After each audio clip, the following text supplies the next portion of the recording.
I have a lot of deer in my neighborhood. Whatever I plant, they eat. Are there flowering shrubs and plants deer would not eat? This is Jennifer from Brandon, Mississippi. So, do you know of any shrubs, flowering shrubs and plants that deer would not eat? And here's the thing about that, though.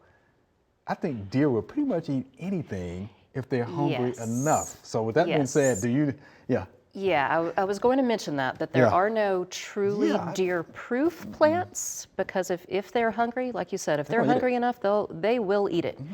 But there are plants that are not their favorite. Okay.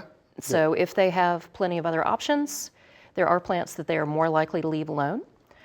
Deer have a great sense of smell, so any plant that has a strong scent to it is something that they're probably going to want to avoid. For instance, herbs like rosemary, lavender, thyme, anything like that, the deer are probably going to pass on by. Annuals like a marigold. Marigold is also strongly scented and not going to be a favorite choice. Lantana tends to have a strong scent to it. And the leaves tend to be tough and a little bit fuzzy. The leaves tend to have hairs, so it's not such a soft, yummy leaf as some other plants out there. Some perennials, flowering perennials you can plant. I like to think about what grows here naturally that the deer tend to leave alone, like purple coneflowers.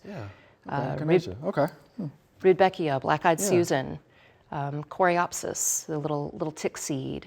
Those are things that naturally grow here in the southeast, along with the deer out in the woods, and the deer tend to leave them there.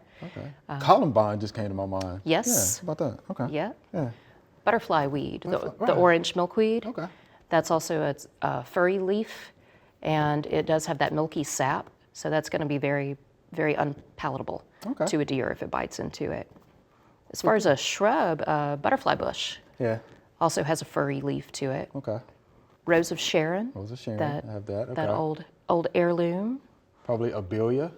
Yeah, that's a flowering shrub. It is. It is. I'm not sure how well they. Have you seen them survive? I've seen them survive. Deer here in this area. I have. I sure have. My parents have had some struggles with deer, and their loropetalum have survived very well. The deer seem to avoid those. Good deal. All right, so that's a few that we threw out there for you, Jennifer.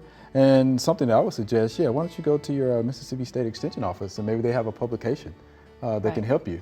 Probably do. With your deer issue eating your plants. Thanks for watching the video. We hope you enjoyed. To subscribe, click below.